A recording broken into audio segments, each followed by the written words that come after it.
Boa noite a todos. Agradeço em primeiro lugar à Grazi por me ter convidado e ter a oportunidade de estar convosco nesta semana tão especial que é sobre a família. A família é algo que nós sabemos que tem vindo a ser atacada nestes últimos anos, na sua forma. Sabemos que cada vez mais o conceito de família não é o que era. E por isso é importante, como igreja, nós refletirmos sobre a família, a importância da família e os planos de Deus para a família. Como eu disse à Grazi, tive uma semana muito rouca, ainda estou assim um bocadinho atacada, mas se Deus quiser, tudo irá correr pelo melhor. Só primeiro me localizar aqui nas coisas. É um privilégio também estar aqui na igreja de Queluz. Alguns talvez já nos conheçam. Nós estivemos aqui nesta igreja já há algum tempo. Já foi há uns... Ora bem, a minha filha saiu daqui, se calhar, já há uns quase 10 anos que já estivemos aqui. E é sempre um privilégio aqui voltar e poder realmente estar com os irmãos. Alguns conheço, a maioria não conheço, mas é sempre bom partilhar a palavra de Deus com os irmãos. Então, o tema é sobre a família, como os irmãos já devem calcular. Mas eu para hoje, a Grazi tinha-me dado um tema, mas eu adaptei só um bocadinho. Adaptei um bocadinho porque acredito que o tema talvez tivesse um fator talvez a nível de psicologia muito vincado, e eu achei que talvez esse tema nós pudéssemos encontrar noutras fontes. Talvez fosse melhor adaptar um bocadinho para talvez um contexto que possa nos ser mais útil a nível espiritual. Então, o tema de hoje eu dei como título O Tempo para Deus e para a Família. Vivemos ou não vivemos numa sociedade em que nos queixamos de falta de tempo? É ou não é verdade? Se calhar nunca vivemos numa época em que tivéssemos tantos recursos, mesmo a nível de casa, máquinas, todos os recursos que possamos imaginar. E nunca houve uma geração que se queixasse tanto de falta de tempo. E talvez isso seja um tema interessante de refletirmos. Porquê tanta falta de tempo? Deixa eu ver se eu acerto aqui.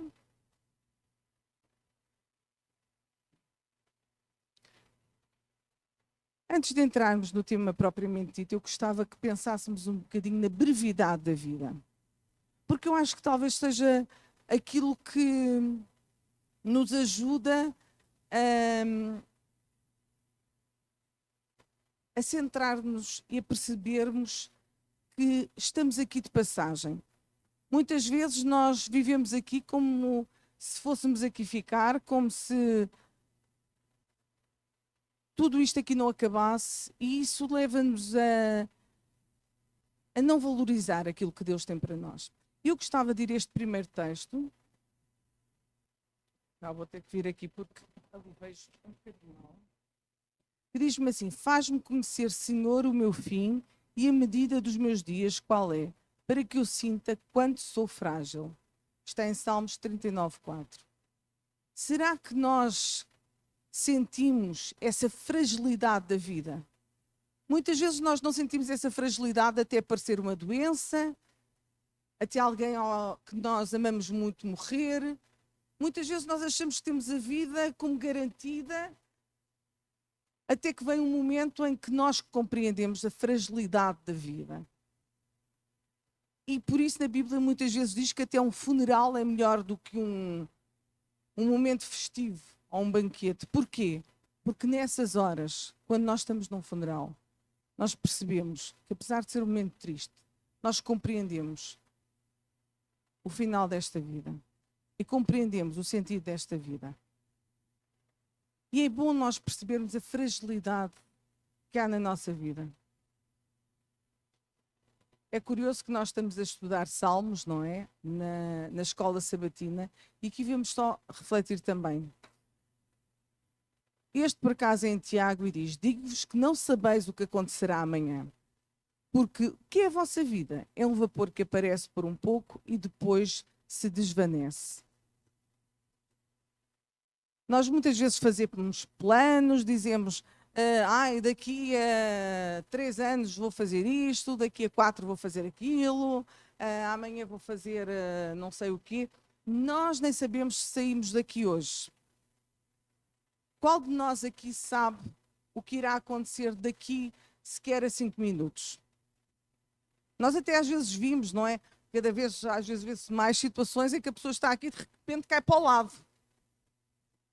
Não seja essa a situação. Não é? Mas nós muitas vezes fazemos muitos planos. Planos baseados na presunção que nós temos de que somos donos do tempo, somos donos da nossa vida. Mas este texto diz algo mais, diz assim, em lugar do que isso, não é? Devias dizer, se o Senhor quiser e se vivermos, faremos isto ou aquilo. Nós temos que compreender que nós não controlamos a nossa vida. A nossa vida depende de Deus. E mais, mas agora vos gloriais em vossas presunções. Presumimos que podemos fazer planos e sem pensar que a nossa vida é finita e que é Deus quem controla. Toda a glória, tal como esta, é maligna. Fazermos planos sem dizer, se o Senhor quiser, se realmente Ele me der vida, então eu poderei, eventualmente, se for da vontade de Deus, fazer isto ou aquilo. Nós muitas vezes ficamos a fazer planos e esquecemos que é Deus quem tem que determinar esses planos.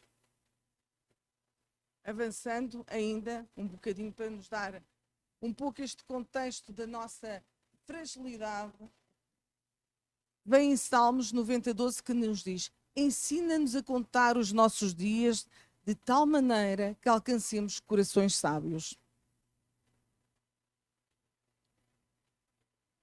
Este texto é curioso que a palavra dias, se nós formos ver no hebraico, atenção que eu não sou especialista, gregos e hebraicos, mas hoje em dia nós temos recursos que nos permitem, ferramentas que nos permitem conhecer um bocadinho. Se nós podemos trocar aqui a palavra dias por isto. Ensina-nos a contar o nosso tempo, de tal maneira que alcancemos corações sábios. E quando diz aqui, ensina-nos a contar o nosso tempo, é para nós percebermos a fragilidade da nossa vida. Por isso, só quando nós compreendermos essa fragilidade e que estamos nas mãos de Deus, aí talvez nós compreendamos que precisamos desse Deus para orientar a nossa vida. Entrando mais diretamente no tempo, não que não estivéssemos a falar de tempo, porque estávamos a falar de tempo, a mostrar como a nossa vida é um tempo. No fundo, a nossa vida é feita de quê? De tempo. É ou não é verdade? Uns terão mais tempo aqui nesta terra, outros terão menos tempo, mas a nossa vida é feita de tempo. Quantas pessoas que têm milionários, bilionários, que dariam toda a sua fortuna para acrescentar um bocadinho mais de tempo à sua vida? Portanto, estão a ver que o tempo chega a ser mais precioso do que o próprio dinheiro. Conhecem aquela expressão que diz que tempo é dinheiro? Mas neste caso quer dizer que o tempo é mais valioso quando bem aproveitado. Porque muitos dariam a sua fortuna para poderem ter um bocadinho mais de tempo.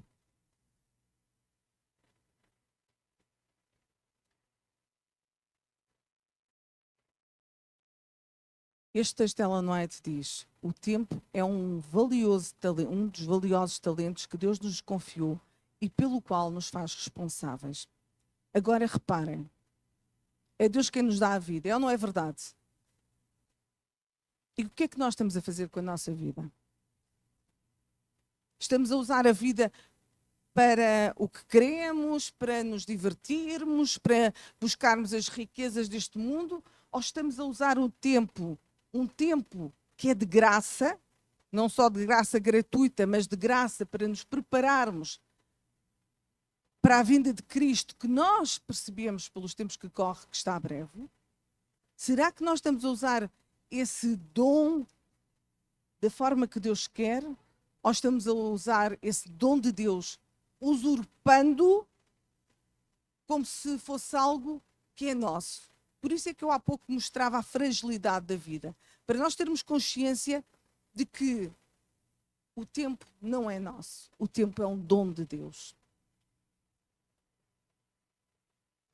Ellen White, no Ciência de Bom Viver, diz: é pecado desperdiçar o nosso tempo. Já viram a responsabilidade, irmãos? Cada dia, quando acordamos, é mais uma oportunidade que Deus nos dá. E o que é que nós fazemos? O tempo que Deus nos dá? É pecado desperdiçar tempo. É pecado desperdiçar até os nossos pensamentos. Já pensaram nisso? Até aquilo que nós pensamos. Será que nós, quando estamos sozinhos, não temos nada que fazer, divagamos com os pensamentos por onde não devíamos andar? Se cada momento fosse devidamente avaliado e empregado do modo adequado, teríamos tempo para tudo o que necessitamos fazer. Para nós mesmos ou para o mundo? Não somos nós que nos queixamos de tanta falta de tempo? Mas aqui Ellen White diz que se cada momento fosse devidamente avaliado e empregado do modo adequado, teríamos tempo para tudo. Será que nós estamos a gerir bem o nosso tempo?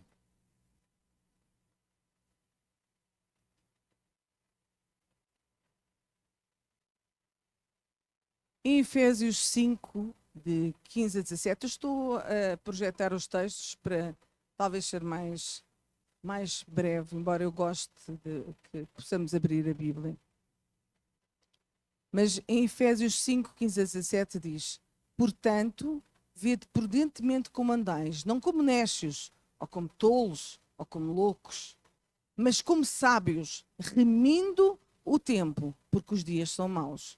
Por isso, não sejais insensatos, mas entendei qual seja a vontade do Senhor. Remir o tempo é o quê?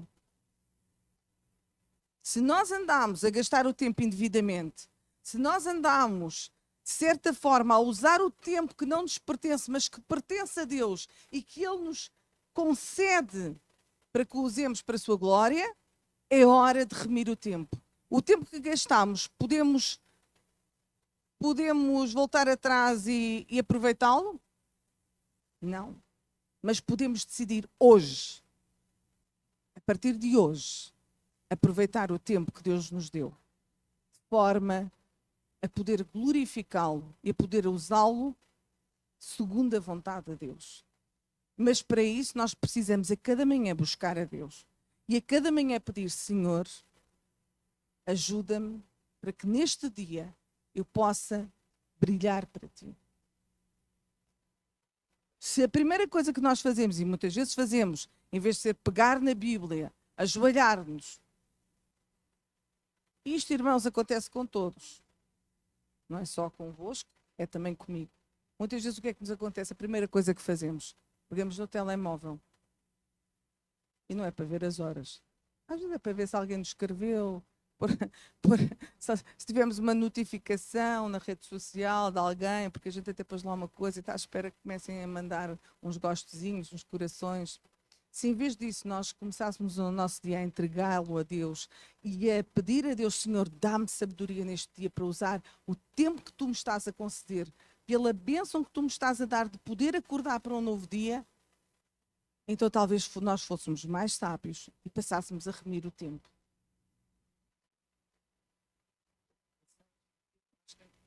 Para trás.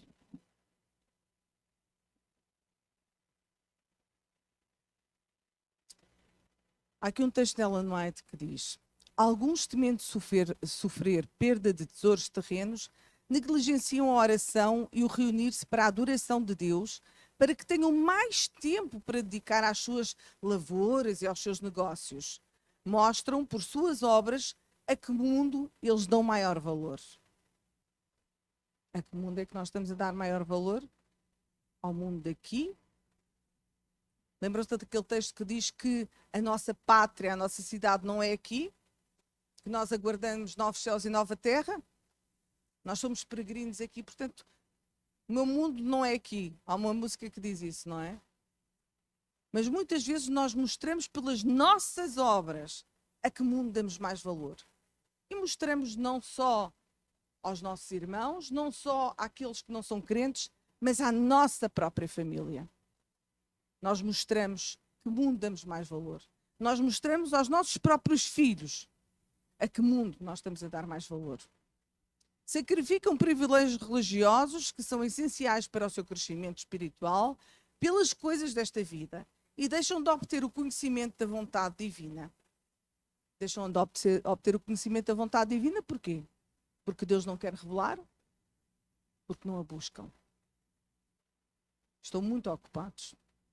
Não aperfeiçoam o caráter cristão e não alcançam a medida de Deus. Põem em primeiro lugar os seus interesses temporais, mundanos, e roubam a Deus o tempo que deveriam dedicar ao seu serviço. Esta frase aqui foi muito interessante porque me fez lembrar um texto bíblico. Diz assim, põe em primeiro lugar os seus interesses temporais. O que é que a Bíblia diz para pormos em primeiro lugar? O reino de Deus e a sua justiça. Logo aqui já vimos, estamos trocados. Quando estamos a fazer isto, estamos trocados. Não estamos a buscar primeiro o reino de Deus e a sua justiça, mas estamos a buscar primeiro o quê? Os nossos interesses temporais, os nossos interesses do dia a dia. E quando na Bíblia diz, buscai o reino de Deus e a sua justiça, e tudo mais vos será quê? Não precisamos andar preocupados com o que comer, com o que beber, com o que vestir, não é verdade? Quando pomos a Deus em primeiro lugar. Deus não nos convida a ser ociosos, atenção. Não é ficarmos sentados, aqui lapados numa cadeira, à espera do Senhor. Agora estou à espera que venha a comida, estou à espera que venha... Não, não é isso. Mas também diz que nos últimos tempos será como nos dias de Noé. Andam casados, a comprar, a vender, a fazer, ocupados com tudo e esquecem-se de olhar para cima. Portanto, aqui a questão não é nós sermos ociosos. A questão é nós darmos mais valor às coisas aqui, pensando que nós somos os provedores, esquecendo-nos que é Deus quem provê. E esse é todo o erro. Por isso é que às vezes até podemos aceitar um trabalho no sábado, porque dizemos, Senhor, eu tenho que prover. Mas se nós tivemos que passar alguma provação e até algum irmão tenha que num momento estar desempregado, com dificuldades, e só lhe aparecer um trabalho ao sábado, deve pensar, não, eu vou ser fiel a Deus. Porque Deus prometeu que quando eu busco o reino de Deus e a sua justiça, quando eu o busco, Ele é fiel e Ele vai ser fiel. Deus não prometeu que neste mundo não iríamos ter dificuldades, mas Ele prometeu que estaria connosco.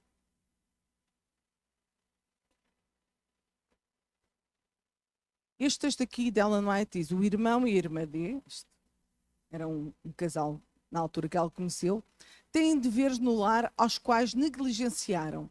Têm embriagado os cuidados desta vida. Trabalho, correria e movimentação têm sido a ordem do dia. E seu intenso mundanismo tem exercido modeladora influência sobre os filhos, a igreja e o mundo. Irmãos, muitas vezes nós não andamos, como aqui diz, embriagados com os cuidados desta vida. Às vezes, a mim também me acontece, há um dia em que parece que nós saímos aos tropeções da cama para querer resolver tudo. Muitas vezes até nos esquecemos de dizermos, não, eu já vou estar com Deus, mas entretanto aparece outra coisa. E nós corremos para a esquerda, corremos para a direita, vamos para um lado, vamos para o outro. Ai não, eu ainda vou estar com Deus. E estamos tão preocupados com tudo que nos esquecemos de pôr, como há pouco dizia, acordar e pôr primeiro Deus na nossa vida. E o que acontece é que muitas vezes estamos embriagados nessa correria, no trabalho, na movimentação de um lado para o outro. E isso influencia os nossos filhos.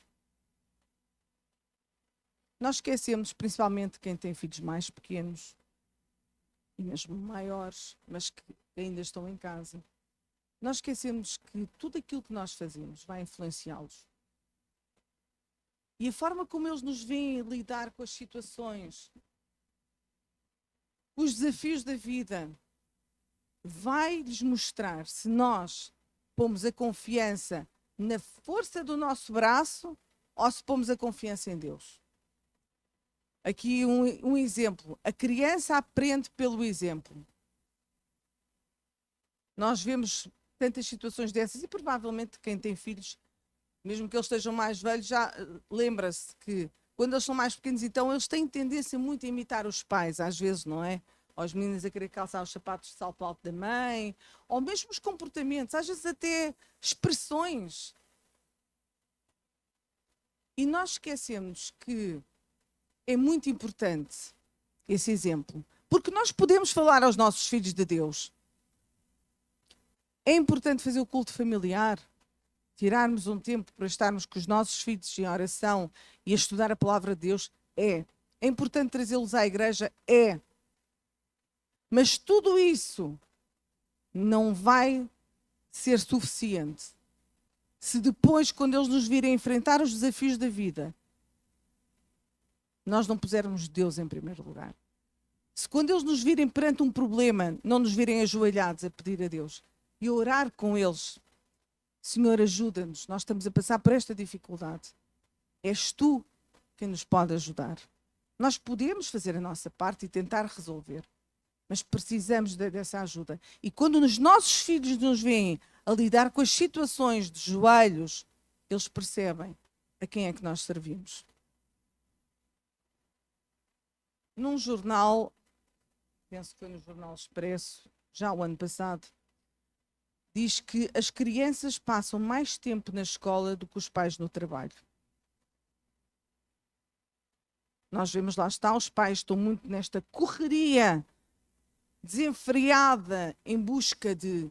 Muitas vezes, não vamos dizer que é algo de mau, é algo lícito, estão a procurar prover no sentido de ganhar o dinheiro para poder cumprir as suas necessidades e fazer as suas coisas. Só que muitas vezes levamos isto a extremos. E as crianças muitas vezes passam mais tempo na escola, e isto aqui é um artigo de um jornal, do que os pais no trabalho. Nos locais de trabalho até cada vez há mais espaço de lazer e relax. E o oposto se passa também nas escolas. A minha filha, na escola dela, agora eles estão em ensino doméstico, mas na altura, quando era mais pequena, ela... Lembro-me que o parque da escola até se estragou e ela ficou muito triste, porque nem parque já tinham. Mas nesta notícia, o que mais me chocou foi isto. Nós sabemos que é assim. Muitas vezes os filhos são postos na creche, na escola, muito antes dos pais irem trabalhar, até pelo trânsito e outras coisas. E muitas vezes os pais vão buscar os filhos depois de irem ao supermercado, porque é mais fácil ir ao supermercado sem levar as crianças, depois às vezes até de irem fazer mais qualquer coisa, depois vão lá buscar os filhos. E os filhos ficam ali fechados. Mas houve um comentário que me chamou a atenção e dizia assim: é verdade, e fico triste que assim seja com o meu filho, mas não tenho condições de estar mais tempo com ele. Entro às 8h30 e saio às 5h30 do trabalho. Nunca chego a casa antes das 6h30. Tenho banho e refeição 1 hora. Sobram 90 minutos, grato pelo fim de semana. Se não trabalhar, não tenho condições de educar o meu filho. Antes sequer de questionar aqui como é que ele aproveita o tempo que tem com o filho, que essa é outra questão, eu pergunto, penso que até aqui já falaram disso, o que é educar? Porque este pai diz, se eu não ganhar, não consigo educar. Sei que já falaram, educar é mais do que apenas instruir. Educar é mais do que um curso de escola ou uns estudos. Ela não vai ter uma definição até. O verdadeiro objetivo da educação é restaurar a imagem de Deus no ser humano. Quando nós queremos educar um filho para quê? Para que ele seja bem-sucedido. É ou não é verdade? E se a nossa noção de sucesso for aqui nesta terra, nós vamos procurar que os nossos filhos até escolham uma licenciatura que dê muito dinheiro. Que eles tenham boas notas e que consigam alcançar algum emprego extraordinário em que possam ganhar e ficar ricos. Mas nós, como cristãos, estamos mais preocupados que os nossos filhos ganhem o mundo inteiro e possam perder a sua alma, ou estamos preocupados que eles ganhem o céu? Já pensaram nisso?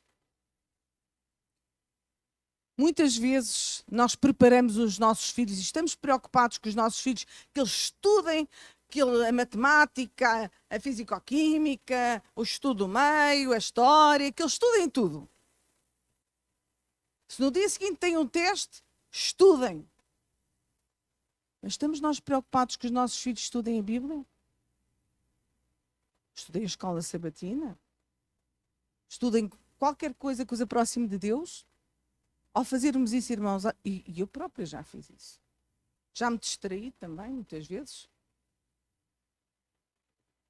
Nós, muitas vezes, estamos mais preocupados com o aqui e agora do que com a eternidade. Não é só vir ao sábado à igreja que vai ajudar uma criança a converter-se a Deus. Pode ajudar. Deus até pode fazer um milagre. Mas como pais não podemos ser negligentes. Temos que compreender que assim como que nós buscamos que os nossos filhos estudem as matérias escolares, nós também temos que procurar que os nossos filhos principalmente estudem a palavra de Deus. Porque é essa que lhes vai dar a sabedoria e a comunhão com Deus que eles têm que passar a conhecer. Muitas vezes ficamos preocupados. Nós, como família pastoral, muitas vezes há aquela pressão, não é? Temos pelo menos que parecer. se não formos, mas não, irmãos, não. Na vida cristã não há parecer. Ou somos, ou não vale nada. Uma coisa que eu sempre fiz com os meus filhos foi, eu nunca me preocupei em que os meus filhos parecessem fosse o que fosse, para agradar os irmãos. A minha preocupação maior com os meus filhos, quando eles eram mais pequenos, agora um bocadinho mais velhos, é que eles percebessem o que estava certo e o que estava errado, e que escolhessem o que estava certo.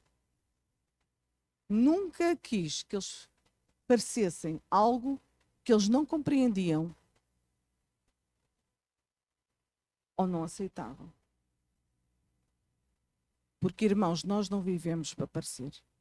Temos que ser cristãos autênticos. E eles têm que ver em nós isso também. Nós não podemos chegar aqui à igreja com um sorriso, com ar de, não é, está tudo bem. Até dizer aqui coisas completamente contrárias àquilo que fazemos. Isso é o pior que podemos fazer, irmãos. Porque se eu estou aqui a dizer o que estou a dizer e chegar a casa e fizer tudo ao contrário, meus filhos tapem os ouvidos. É melhor. Porque isso é muito mais prejudicial. Portanto, nós como cristãos temos que ser coerentes e fazer aquilo que realmente nós pregamos. Aqui sobre a mãe diz que o rei em seu trono não tem função mais elevada do que a mãe. A mãe é a rainha do lar, ela tem em seu poder o modelar o caráter dos filhos para que estejam capacitados para a vida mais alta e imortal. Um anjo não desejaria missão mais elevada. Vou ficar até só por aqui para não me estender. Um anjo não desejaria missão mais elevada. E os anjos têm uma missão já tão elevada. Mas poder ser usadas por Deus. E a pais não se excluam também. A mãe tem um papel particular, cada vez mais ausente, muitas vezes. Deus sabe os desafios de cada uma. O padrão de Deus seria ideal para cada mãe seria que ela pudesse estar com os seus filhos, particularmente nos primeiros anos de vida. Mas Deus conhece a realidade de cada um E Deus conhece o coração de cada um. Agora, nós temos que saber o que é o ideal de Deus para nós. E depois nós, com Deus, é que temos que perceber qual o caminho que temos que traçar. Mas, infelizmente, sabemos que cada vez mais as mães estão muito ausentes. E não nos enganemos. Quando uma criança entra para um infantário, agora é mais bonito dizer escolinha, com 1, 2, 3 anos, quem é que está a educá-la? Será que nós vamos conseguir, como mães, educar os nossos filhos quando eles passam 8 horas ou mais com outra pessoa e nós chegamos a casa com pressa e pouco tempo temos com eles? Será que vamos poder realmente cumprir esta missão de desmoldar o caráter? Ou será que outros, muitas vezes que nem são cristãos, estão a moldar o caráter dos nossos filhos?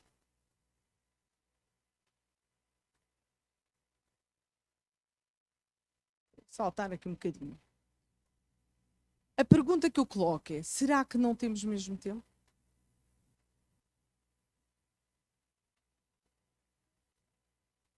Será que nós não temos mesmo tempo? Diz assim: muitos pais alegam ter tanto o que fazer que não dispõem de tempo para desenvolver o intelecto, educar os filhos para a vida prática ou ensinar-lhes como podem tornar-se cordeiros do rebanho de Deus, de Cristo.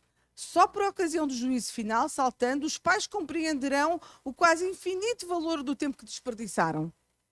Andamos nós a desperdiçar tempo, irmãos?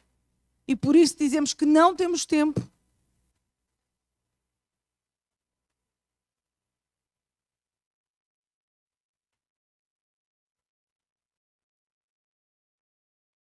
Ao fazer esta reflexão, procurei algumas informações e fui ao LinkedIn, que até é pode-se chamar rede social, mais a nível profissional para currículos e contactos profissionais. E lá tinha esta informação muito curiosa que diz assim: tendo em conta este relatório, havia lá várias coisas, isto é de 2023, não é assim tão antigo. Estas são as 7 principais razões para o uso das redes sociais. Agora vejam as 2 primeiras, que interessante.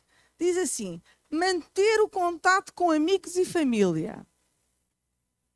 Eu já encontrei muitos familiares distantes e amigos que já não vi há anos. É uma verdade. Preencher tempo livre. Parece que há aqui uma contradição.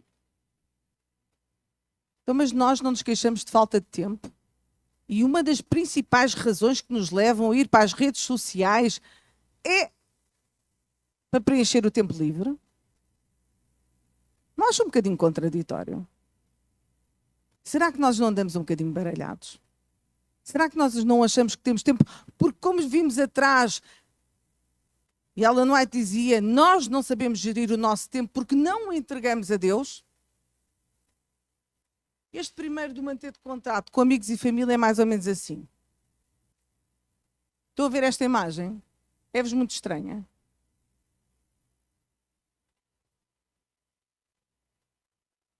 Se calhar às vezes já tivemos assim em casa, não é? A verdade é que muitas vezes nós aproximamos-nos daqueles que estão longe e ficamos longe daqueles que estão próximos. É ou não é verdade? Muitas vezes aquele pai dizia: eu só tenho 90 minutos em casa. Se calhar nesses 90 minutos, quanto tempo é que nós tiramos para falar com os nossos filhos?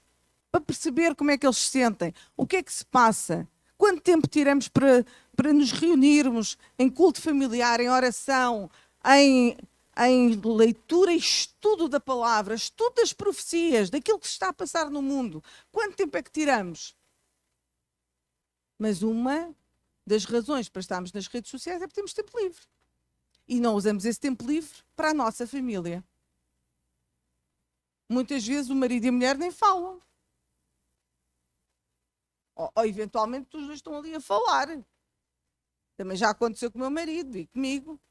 Olha, passa aí, olha, a máquina do pão já apitou. Está bem, já vou ir buscar. Já nos aconteceu. Às vezes até é mais prático estar a levantar-nos e falar com a pessoa. Mas isto só para dizer que esta ilusão de que as redes sociais servem para manter o contato com amigos e família é uma ilusão diabólica para que nós, dentro de casa, estejamos todos afastados. Por isso, irmãos, que isso também sirva para refletir. A outra, que é preencher o tempo livre, é extraordinário, porque nós vivemos numa época em que a indústria do entretenimento está ao rubro. Ao rubro.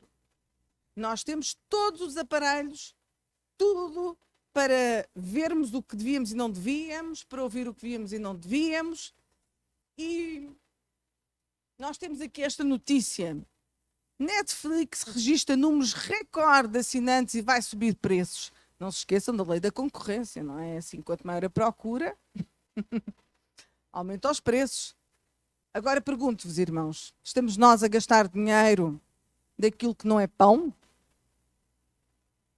Estamos nós a perder o nosso tempo numa busca desenfreada por ganhar mais e mais e mais, porque temos que pagar coisas que não são necessárias?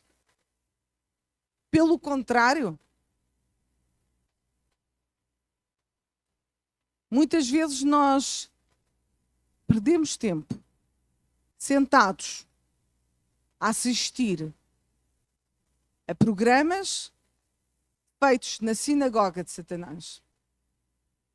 Nós não nos sentamos para ter uma comunhão com Deus, mas porque achamos que merecemos, estamos cansados, foi um dia cansativo, trabalhámos muito, então eu tenho o direito de descansar um bocadinho. Passo um aparelho para o meu filho, para a minha filha, para quem for, e vou-me sentar um bocadinho a ver alguma coisa a que eu tenho direito, porque eu estou cansado. E o que é que acontece? Nós não entramos em comunhão com Deus, mas entramos em comunhão com o inimigo. Até porque vos digo, irmãos, que muitos, não vou dizer todos, mas há atores que vocês dizem uma performance extraordinária. E essa performance são pessoas que estão possuídas. Há atores que estão possuídos quando estão a representar. Há guitarristas com uma performance também ali extraordinária, tocam de uma forma incrível, pactos com o diabo de uma forma a que eles conseguem ter o sucesso galopante porque eles estão nas mãos do inimigo. E nós ali a ouvir, a seguir, até nas redes sociais, que até vamos pôr lá um like. Que Deus nos ajude, irmãos, porque ninguém está livre. Aquilo que pensa em estar em pé, cuide para que não caia. Porque nós estamos numa sociedade realmente desafiante. Ellen White, nas meditações matinais de Maranata, dizei firmemente, não despenderei preciosos momentos em ler o que não será de proveito para mim e que apenas me incapacita para ser de utilidade a outros. Devotarei o meu tempo e pensamentos a adquirir capacidade para o serviço de Deus. Este deve ser o nosso compromisso. Não vou perder tempo, precioso tempo que Deus me dá, não é verdade? O precioso tempo que nós já percebemos que não sabemos quanto temos, é um dom de Deus e que é pecado desperdiçá-lo.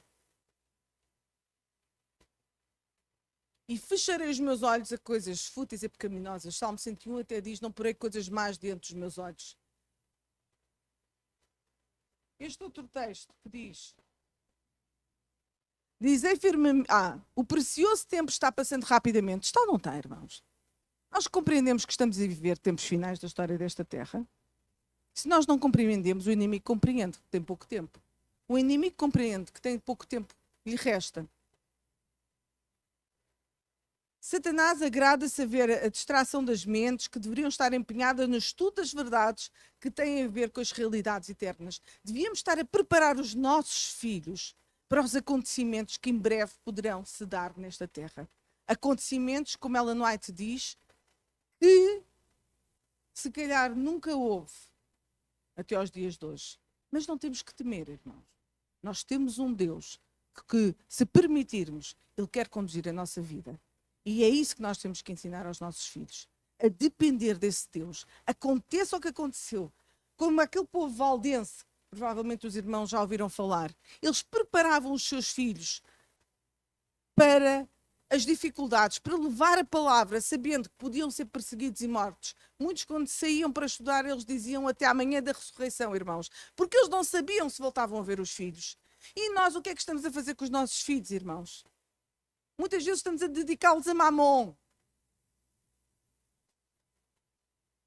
Estamos nós a preparar os nossos filhos para a eternidade, sabendo que podemos estar a viver os últimos tempos da história desta terra. Eu acredito profundamente, irmãos, profundamente, que as crianças e jovens que aqui estão vão ver Jesus voltar, se não nós próprios. E o que é que nós estamos a fazer? O que é que estamos a fazer com o tempo de graça que Deus ainda nos está a conceder? Sabendo que o tempo é breve, Satanás leva os homens a tornarem-se egoístas, enfim, é tudo o que nós vemos. E o que aqui me assusta diz isto. Rindo-se da loucura dos que lhe aceitam as sugestões e caem em suas ciladas. Nós estamos a querer agradar a quem? A Deus ou a Satanás? Quando nós deixamos o tempo que Deus nos dá para usá-lo para glorificar a Satanás, mesmo que não tenhamos consciência, Satanás ri-se. Este fim de semana nós estivemos no GAM, não sei se aqui alguém também esteve no GAM, que foi na Ericeira, Geração Adventista em Missão, e teve dois convidados principais, o pastor Tiago Cunha e a irmã Melody Mason, que escreveu o livro Ouse Pedir Mais. Sinceramente não conhecia, mas foi uma experiência extraordinária que nos ajudou também a perceber a importância de orarmos mais também, irmãos, de orarmos mais e de ter cuidado com as pequenas coisas. E eu já tinha ouvido uma experiência que ela contou, não sei se estará nesse livro porque ainda não tive a oportunidade de o ler, mas eu já tinha ouvido essa experiência, mas foi curioso porque essa experiência foi contada por ela conhecendo a pessoa em causa. Isto é, ela é amiga de um pastor que é missionário, ou que era missionário na América do Sul. E esse pastor um dia, provavelmente alguns irmãos já conhecerão esta história, um dia estava a fazer uma viagem ali pelas florestas, por aquela zona da América do Sul, e ao seu lado estava sentado uma espécie de curandeiro, feiticeiro, que começou a falar com ele. E lhe mostrou e disse que ele podia interferir na vida dele, desse pastor. E o pastor disse, não pode interferir. Ele disse, eu até posso fazer com que a sua mulher o abandone e arranjar-lhe a mulher dos sonhos. Ele disse, não, eu já tenho a mulher dos sonhos, não preciso que me arranje. E ele disse, mas eu posso mexer com a sua vida. E o pastor voltou a insistir, não, não pode. Então ele fez-lhe algumas perguntas. Uma das perguntas era, por acaso não houve chamada música secular, essa música aí mais conhecida? E esse pastor disse, não ouço. E não vê aquelas novelas, séries, nada disso? E o pastor disse, não vejo. E ele perguntou-lhe mais, e aquelas revistas, não é? Até podemos chamar aqui de revistas cor-de-rosa, outras revistas que às vezes também não nos trazem nada de bom. E este pastor disse, não leio. E outras perguntas estão a ver mais ou menos. Então, aquele curandeiro virou-se para o pastor. Agora, e ainda lhe perguntou uma coisa. E vê pornografia? E o pastor disse, não vejo pornografia. Então aquele curandeiro olhou para o pastor com todo o respeito e disse, realmente, eu não posso tocar na sua vida e da sua família. Mas, se por acaso fizer alguma destas coisas que eu lhe falei, saiba que eu posso lançar um feitiço sobre a sua família. E nós, irmãos, muitas vezes não compreendemos a importância destas coisas. Nós muitas vezes achamos que esquecemos que estamos num grande conflito. Nós estamos num grande conflito. Quando eu deixo de servir a Deus, automaticamente eu estou a servir a Satanás. Muitas vezes nós achamos, mas que mal tem isto? Não tem mal nenhum. Se calhar é o que o inimigo quer que nós pensemos. E nesta experiência nós vemos como o inimigo está disposto a tocar na vida de cada um de nós. E o que ele quer destruir mais? As famílias. Quando ele afeta as famílias, ele afeta os membros da família. E afeta a sociedade. E afeta a igreja. Por isso nós somos chamados aqui a ser reparadores de brechas.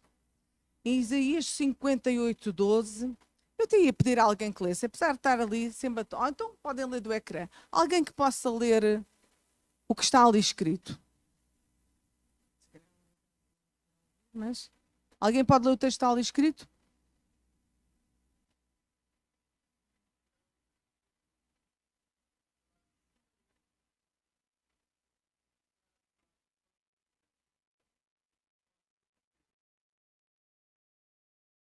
Obrigado. Então nós somos chamados a ser o quê? Reparadores de brechas. E os teus filhos edificarão as antigas ruínas. Está na hora, irmãos, de nós repararmos estas brechas. Umas até a fotografia por trás vê-se há umas maiores, outras mais pequenas. Primeiro na nossa vida e depois na vida da nossa família. Porque se eu não reparar as brechas que há na minha vida, se eu permitir que existam na minha vida coisas como aquele que o curandeiro perguntou, eu estou a ser uma porta do diabo em casa. E olhem que o diabo sabe que tem pouco tempo. Satanás quer se manifestar, quer destruir as famílias. Portanto, eu primeiro tenho que ter uma decisão pessoal. Eu quero ser reparador de brechas. Eu quero afastar de mim tudo aquilo que me afasta de Deus e me aproxima de Satanás. E depois eu quero restaurar o altar da família, que muitas vezes tem sido derrubado. Muitas vezes tem sido derrubado.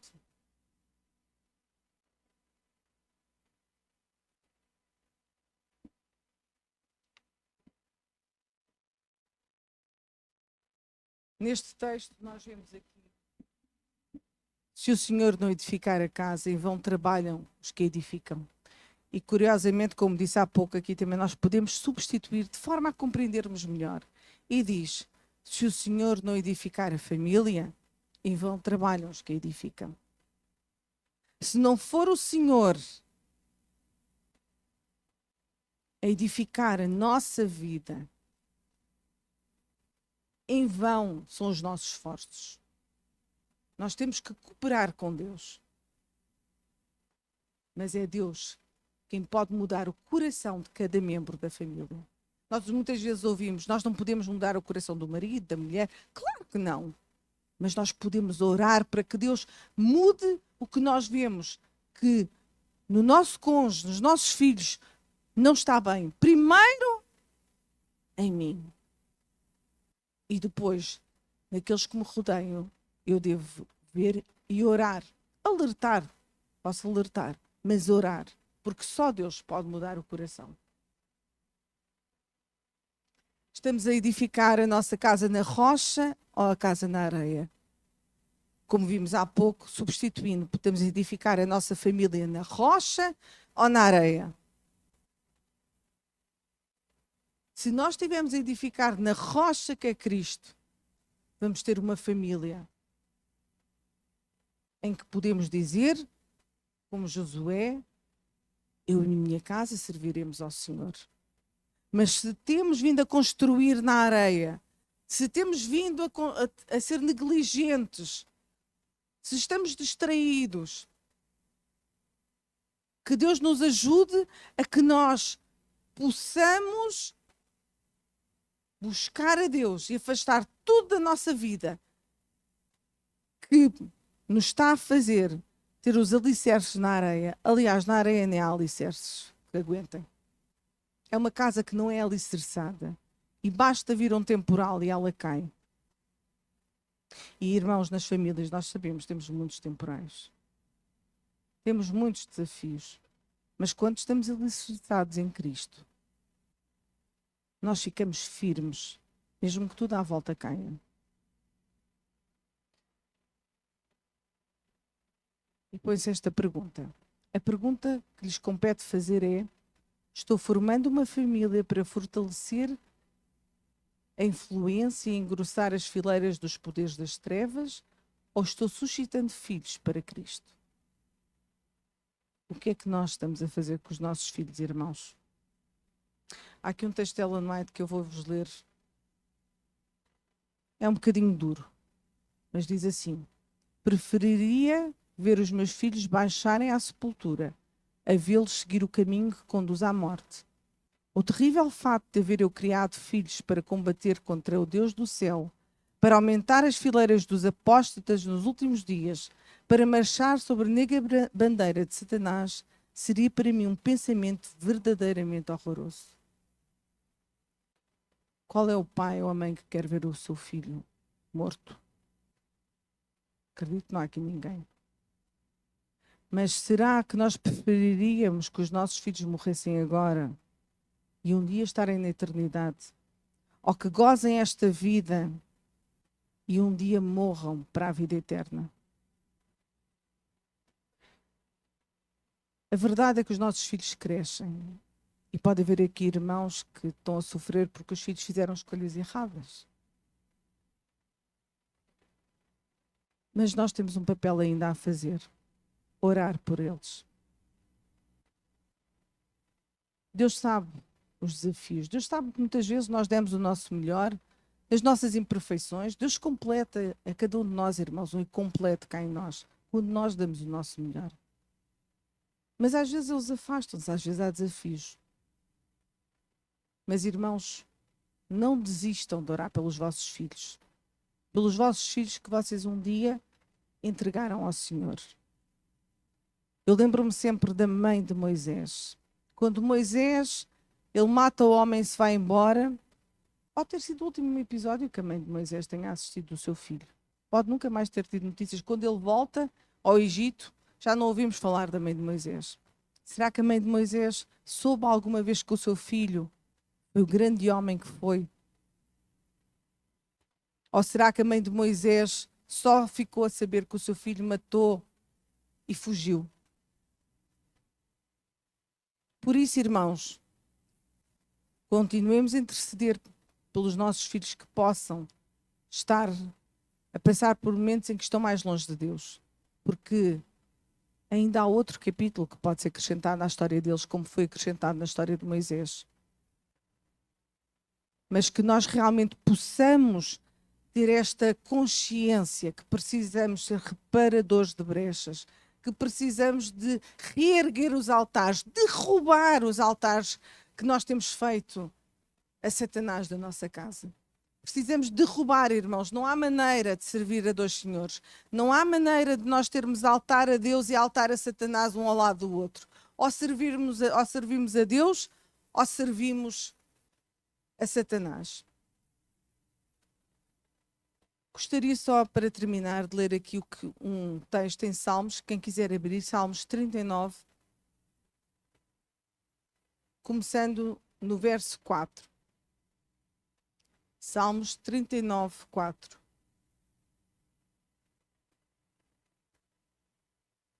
E diz assim: faz-me conhecer, Senhor, o meu fim e a medida dos meus dias qual é, para que eu sinta o quanto sou frágil.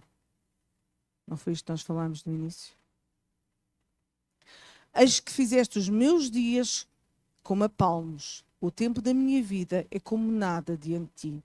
Na verdade, todo homem, por mais firme que esteja, é totalmente vaidade. Na verdade, todo homem anda numa vã aparência. Na verdade, em vão se inquietam, amontoam riquezas e não sabem quem as levará.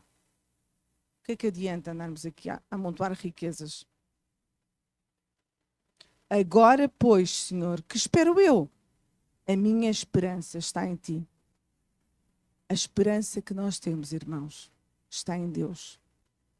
A esperança que nós temos de ser reavivados e que a nossa família seja reavivada está apenas no Senhor. E quando fomos reavivados, irmãos, haverá uma reforma na nossa vida e na vida da nossa família. Que possamos ser sábios a usar o tempo. Que não percamos tempo com coisas que não interessam. Porque é na medida em que nós usarmos sabiamente o tempo que Deus vai poder revolucionar as nossas vidas. Que assim seja. Senhor nosso Deus, querido Pai, encontramos-nos aqui, aos teus pés, Senhor, para sabermos e aprendermos a dedicar-te o nosso tempo, que não é nosso, foste tu que nos destes, Senhor. Ajuda-nos, ó Pai, a entender a importância de estar contigo, de te procurar e de que levemos as nossas famílias aos teus pés a cada dia, Senhor. Ó Pai, abençoa todas as presentes, famílias presentes, Pai. Todos aqueles também que nos estão a ouvir e a ver através do YouTube. Que todos possamos entender o tempo em que estamos, a urgência que há em seguirmos os teus passos, em passarmos a tua mensagem para dentro da nossa casa, para dentro do nosso coração, antes de passarmos para fora, Senhor Deus. Ó Pai, que todos tenham uma boa noite. Leva a todos em paz para as suas casas, com a consciência que sem ti nada somos e a ti tudo devemos. Tudo isto pedimos e agradecemos. Em nome de Jesus Cristo. Amém.